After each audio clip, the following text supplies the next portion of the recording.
Hello friends, welcomes to our channel. Let's discuss. Friends, आज हम class 10th का विज्ञान सब्जेक्ट का वर्कशीट नंबर 27 करने जा रहे हैं। तो जैसा कि आप देख रहे हैं यहाँ नेम ऑफ द स्टूडेंट, अपना नाम भरिए। Name of the class teacher, अपने क्लास टीचर का नाम भरिए। और यह वर्कशीट 4 सितंबर 2020 के लिए है। तो दोस्तों, ये जो वर्कशीट है आपका प्रीवियस वर्कशीट, उसी का ये अगला चरण है। ठीक है, तो आइए इसे एक एक करके बेहतर तरीके से डिस्कस करते हैं और फिर इसके सॉल्यूशन को हम देखेंगे। ओके फ्रेंड्स, तो लेट्स स्टार्ट। तो जैसा कि आप देख सकते हैं, मानव श्वसन प्रणाली को विस्तृत रूप से कार्यों के आधार पर कितना दो भागों में बांटा गया है।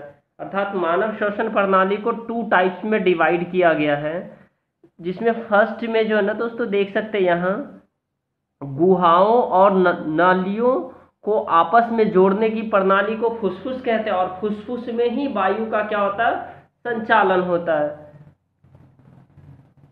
और दूसरी तरफ देख सकते हैं, वह प्रणाली जहां श्वसन गैसों का आदान प्रदान होता है वो फुसफुस कहलाता है।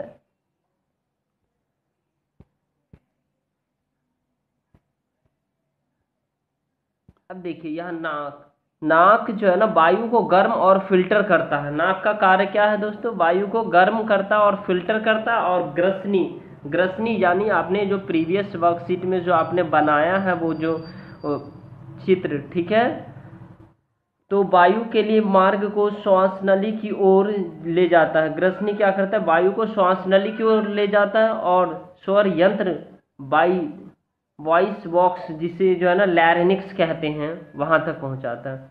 उसके बाद जो है ना ये दोस्तों, ये श्वास नली ग्रसनी को श्वसनी से जोड़ता है और उपास्थि वलय, श्वास नली को क्या करता है, ग्रसनी से जोड़ता है और उपास्थि वलय संरचना प्रदान करता है।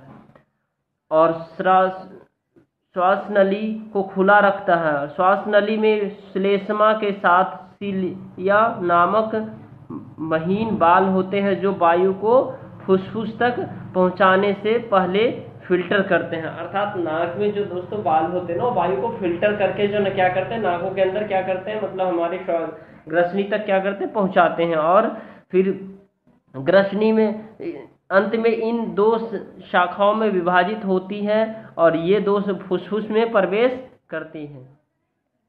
अब इधर देख सकते हैं, वह प्रणाली जहां श्वसन गैसों का आदान प्रदान होता है वो फुसफुस होता है। और उसके बाद श्वास निकायें, वो फुसफुस का सबसे संकीर्ण वायुमार्ग जो फुसफुस की सतह तक वायु पहुंचाते हैं।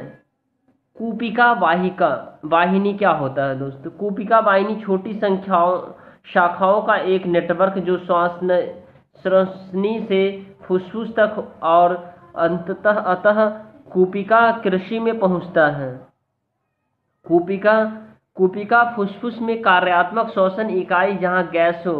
कूपिका क्या करते हैं, जो शरीर के अंदर श्वसन इकाई जहां गैसों को यानी ऑक्सीजन और कार्बन डाइऑक्साइड का आदान प्रदान करता है। तो हमारे शरीर में कूपिका एक ऐसा अंग है जो क्या करते हैं, कार्बन डाइऑक्साइड का आदान प्रदान, और कार्बन डाइऑक्साइड और ऑक्सीजन का क्या करते हैं, आदान प्रदान, ठीक है, आदान प्रदान करते हैं।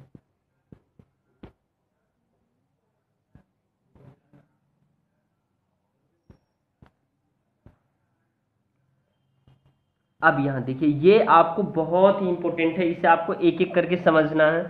ठीक है दोस्तों, तो आइए इसे मैं एक एक करके समझाता हूँ क्वेश्चन के माध्यम से, और क्वेश्चन में ये सारे दिया हुआ है। ठीक है, तो आइए क्वेश्चन को डिस्कस करते हैं। फर्स्ट जो क्वेश्चन है आपका, उपास्थि वलय का क्या कार्य है। तो उपास्थि वलय श्वसनली को संरचना प्रदान करता है फर्स्ट, और सेकेंड कार्य इसका है श्वासनली को खुला रखता है। ठीक है दोस्तों, खुला रखता है।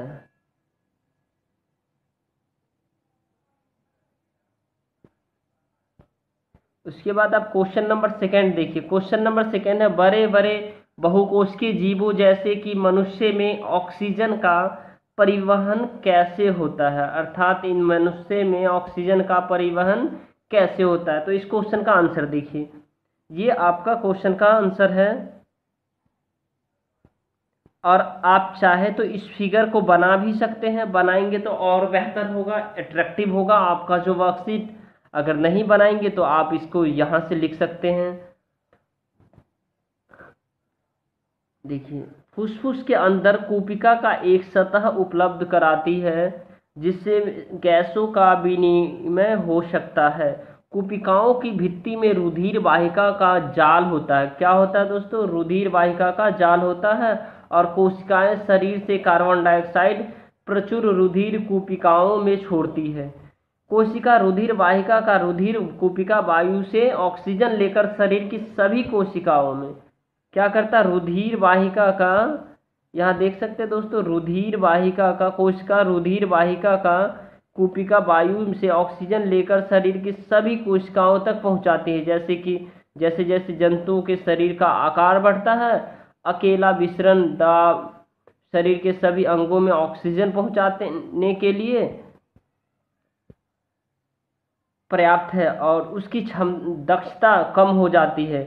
फुसफुस की वायु से श्वसन वर्णक ऑक्सीजन लेकर उन ऊतकों तक पहुंचाते हैं जिसमें ऑक्सीजन की कमी है।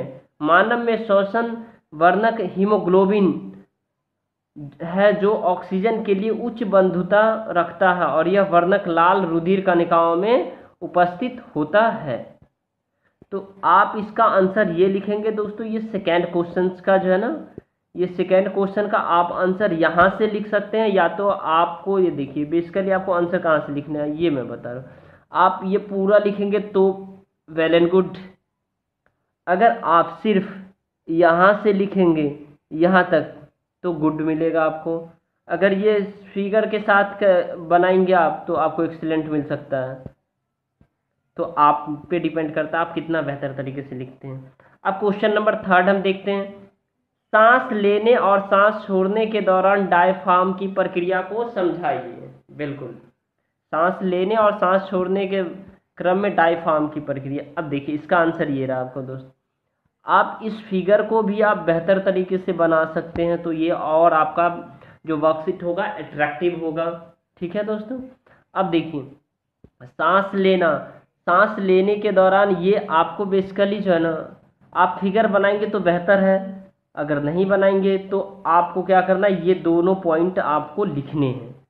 सांस लेना और सांस छोड़ने के क्रम में क्या होता है। तो आइए इसे एक एक करके पहले आपको समझाते हैं, फिर इसका देखिए। सांस लेना, ऑक्सीजन युक्त वायु लेना, यह पसलियों से जुड़ी मांसपेशियों के संकुचन के कारण होता है।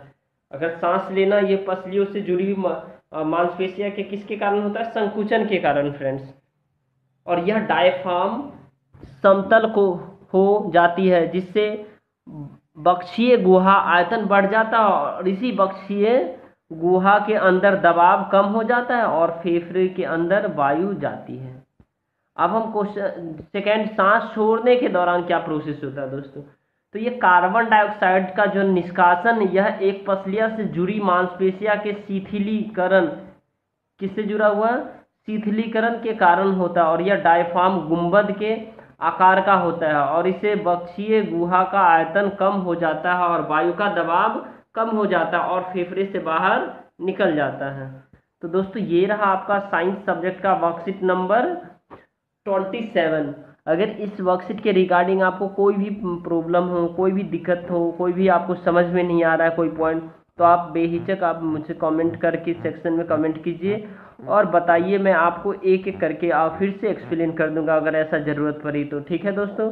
तो आशा करता हूँ यह वर्कशीट आपको बेहतर तरीके से समझ में आया होगा और आप बेहतर तरीके से इसे समझे होंगे। थैंक यू दोस्तों for watching this video. Have a nice day.